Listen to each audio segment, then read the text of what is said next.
Welcome back, fellow babies. You're on SIFTD.net if you're watching this real time, and you're on YouTube if you're watching a week late. Welcome back to the Pachter Factor. Again, because Shane has to produce this content, he's sitting right here. He has to buy this expensive equipment, and he actually manages to get this produced, edited, sound good. It costs money. Least you can do is join SIFTD, $50 a year, and you get all the services on SIFTD, plus you get access to exclusive content. If you don't have $50 or not inclined to, Shane has decided to make a SIFTD membership free, so you won't get the exclusive content, but you get all the other services, all the other curation services offered by SIFTD. You get access to the forums, to the community, so it's still really a great deal. Free is a good price. I encourage you to try it. If you're on YouTube, you're not going to get to watch Pachter Factor for free, but that's okay. Join SIFTD. If you don't pay, you can't comment on anything I say. I don't want to hear what you have to say.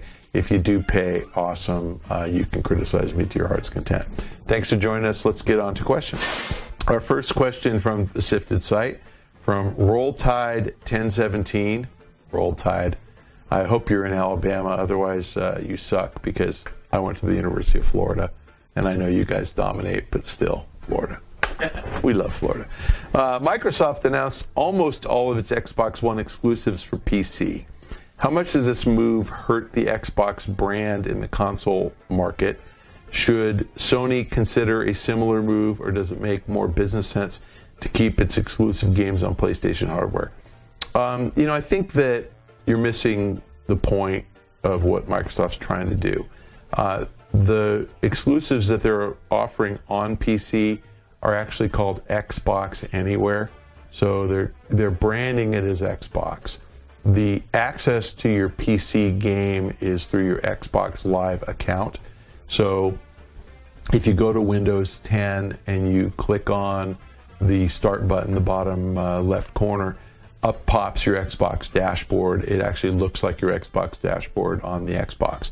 And any game that you buy as a digital download on Xbox One will show up there and will be playable on your PC. So what they're really trying to do is future-proof Xbox for a day when there is no hardware. And that could happen. I mean, that could happen in the next 3 or 4 years.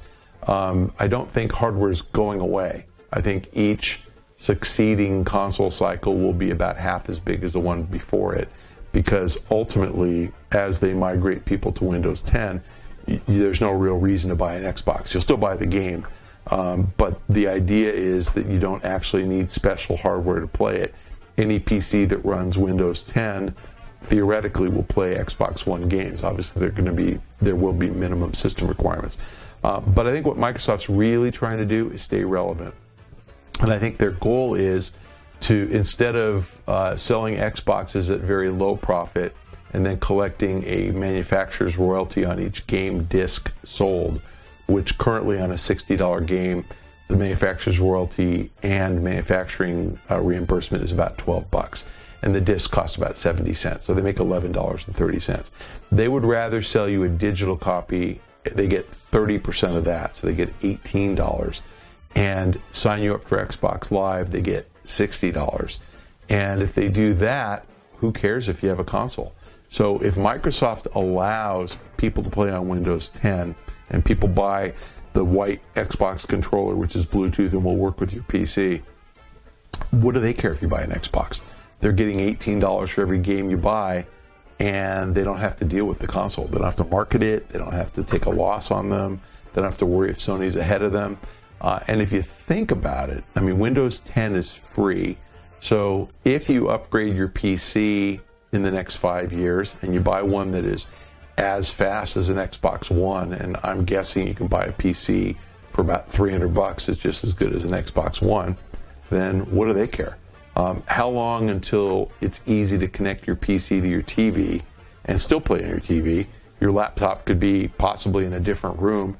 Use a Fire TV stick or an Apple TV box or Roku box or something and play on your TV with a controller just like you do now with your Xbox. So Microsoft is future-proofing the Xbox. They're migrating their games to Windows 10. They're acknowledging a future when we don't need a console. So the answer is no, I don't think that hurts the Xbox brand at all. The question is, should Sony consider a similar move? I don't think Sony can pull it off because they don't have Windows 10. So Sony doesn't own a PC operating system that actually allows them to collect on that side of the market. What Microsoft's actually trying to do is leverage the Xbox Live service so that they can bring people in who don't have an Xbox, who will become paying members of Xbox Live. If the only way you can access the game on your Windows 10 PC is to be an Xbox Live member, then they'll get an annual fee out of you, and they'll get a software royalty on every game you download. If they don't have that hook, if games are just made for PC, you go to Steam and download them and you won't pay Microsoft anything. That would be a problem. So I think that Microsoft is actually, just like I said, planning for the obsolescence of the Xbox. I don't think Sony can do that, but in fairness to Sony, Sony spent a ton of money buying Gaikai and buying OnLive. So Sony is thinking about this because there's no reason for them to own a streaming service. They tried to mess around with PlayStation Now. I'm not sure if that's actually working or not, but that PlayStation experience on a TV in the same house as you have a PlayStation, but somehow they're going to connect those.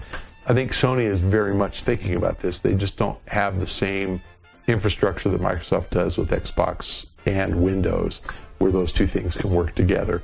And the Xbox is essentially a Windows PC.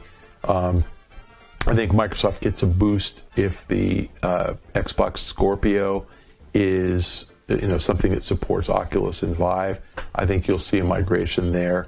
I don't know that will happen, but Microsoft was very clear in pointing out to me that both Oculus and HTC Vive are built on Windows 10. So there's a reason they said it, and they said it that way. So I think that you're going to get a VR support, console, but ultimately, a PC will support those as well. And it's only a matter of time before you can buy a $250 or $300 PC that does all that stuff.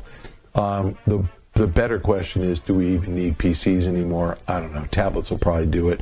I think Surface is kind of the way of the future, that you'll buy a tablet that also has a keyboard attached and it works like a PC, but you can tuck it into your briefcase or your backpack and you have a tablet as well. But no, I don't think Microsoft's hurting the Xbox brand at all. Okay, from SIFTD, we have a question from Wilson. To what do you attribute the general lack of surprises and new game reveals at this year's E3? Well, I attribute that to a, what would you call it? Omnipresent and never sleeping, never tiring gaming press who is on it and seems to know everything, and to some unscrupulous, to the point where they probably should be fired, employees inside some of these companies who leak everything. I don't know how Xbox One S leaked complete with art. I mean, the pictures were real. And that leaked like the day of or the day before the press conference at Microsoft.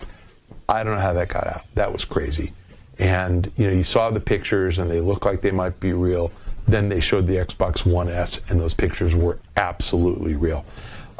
Scorpio, all the way down to the name, leaked out weeks before. Again, I didn't ask Microsoft, so I don't want to say that it was a Microsoft employee. It could have been their advertising agency or their public relations firm, or the janitor, cleaning service who saw papers in a trash can. But I don't know where these leaks come from, but in an era of the internet where all you actually need is a cell phone, and you can take a picture of something and then you can immediately tweet it or text it to someone and it's gone and it's all over the world, it's hard to keep secrets. And in fairness, I will say, I went up to Microsoft June 1st, and they gave me a glimpse of what they were going to show at E3. And I didn't see Scorpio, so I don't know whether that was planned to be announced, but they certainly didn't tell it to us. But the interesting thing was we did see the customizable controllers, and every time the door opened to the room, the guys showing it to us were like darting in front of them and trying to block them because they didn't want anybody else at Microsoft to see. And that didn't get leaked. So they were very protective of it. I personally thought that was one of the cooler things we saw at E3. I am stoked to be getting a customizable controller. I don't know why. I mean, I'll tell you the truth, is because every controller I've ever had has been black.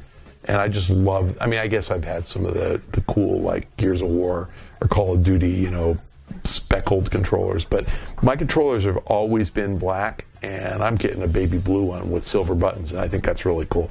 So, you know, that one managed to remain a secret. I know I didn't leak any of the stuff, but I guess part of the problem with Microsoft and Sony is that they try to be friendly to guys like me, and they try to kind of give us a heads up so that we're prepared and we're able to talk intelligently about the stuff when it gets announced. And yet, in being friendly and proactive and doing the kind of thing they should do to ensure, you know, at least fair and responsible public relations, they reveal secrets, and somebody's not so scrupulous. So I don't know who leaked it. I promise. I wanted to do the right hand. I promise it wasn't me. I never, ever reveal any of that stuff. And, you know, that's kind of why I think people are willing to tell me stuff.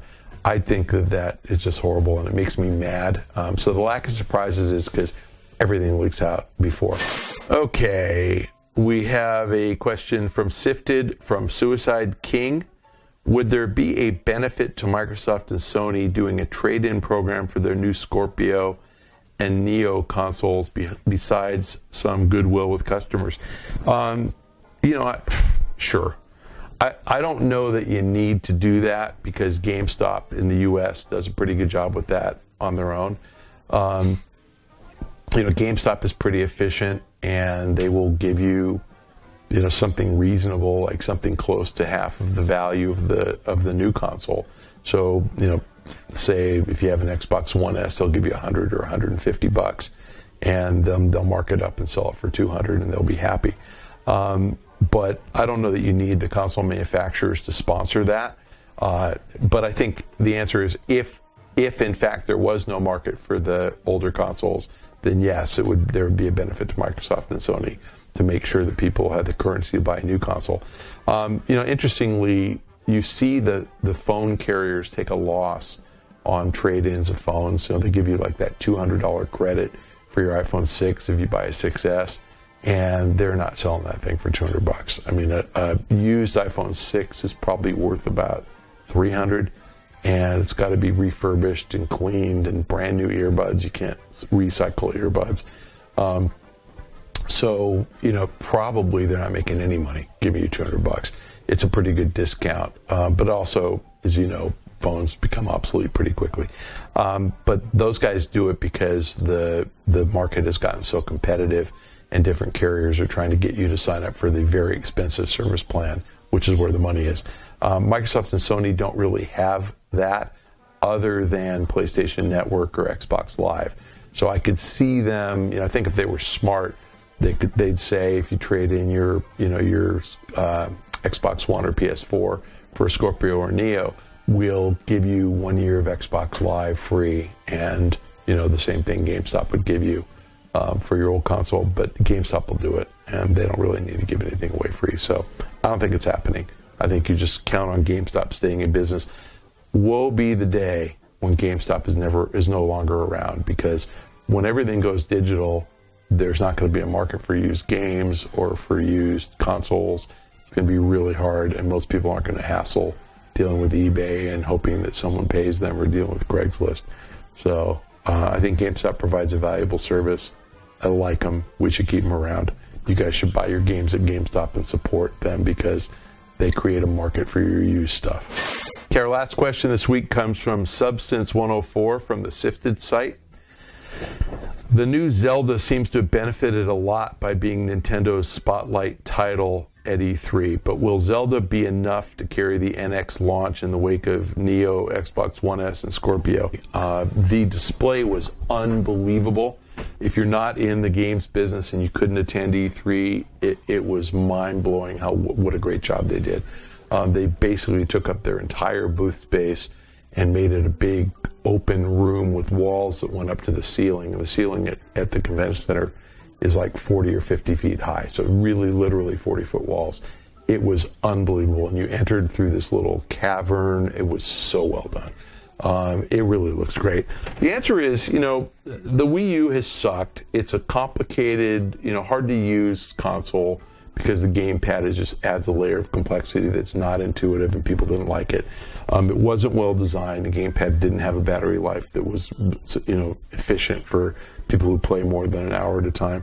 And they didn't have third-party support. They really lost, third-party support. EA supported the launch and then stopped making games for it after a year. If you don't have third-party support, the only people who end up buying a Nintendo console are Nintendo fanboys who only want to play Nintendo games. Now, flip that over. If you are not a Nintendo fanboy, but you love Nintendo games, the cost of playing them is you got to buy a second console because you're already playing Grand Theft Auto or FIFA on your Xbox One or PS4. So just to play Nintendo games, it's hard to justify a console, with one exception, Zelda. I totally get why people would buy an NX to play Zelda. It's a freaking great game. I don't know if Nintendo is telling me the truth. They're not liars, but I don't know if Nintendo is exaggerating for a fact. But they told me that the map in Breath of the Wild is 12 times the size of the map in Twilight Princess. Like I said, I don't really know what that means, but it sounds like the game is 12 times, there's 12 times as much to do. There might not be. Maybe there's just more pebbles spread around that you can find, or little gold and green stars that you can collect, or little mushrooms or whatever. But the point is, it sounds like a much, much bigger game. And if the game is as big as they say, that's enough. You'll buy a console just to play that game. Obviously, they're going to have other games coming up behind it. I think that they recognized a year or two ago that the Wii U was kind of over. I think they probably diverted all of their development efforts to support the NX. Zelda is going to be essentially a launch title. It'll be the biggest game out. So I think the NX kind of quickly sells the same install base as the Wii U. And assuming that the NX is not as complicated as the Wii U, assuming that they've solved the gamepad problems, whether it's just a conventional controller or they've fixed the battery life and made it more of a tablet, and there's more to do with the NX. If they can get third-party support, I think they're going to be competitive again. So I frankly think that they're benefited by the Xbox One S not being an upgrade over the Xbox. It's just thinner and lighter. I think they're benefited by the PS Neo and the Xbox Scorpio being essentially mid-cycle modest upgrades intended, I think, to support VR, and all fully backward compatible. So maybe the NX is coming at the right time. It looks a lot to me like the NX is going to be essentially a PS4 in a Nintendo case. If it's that powerful, if it's easy enough, architecturally for all the publishers to support.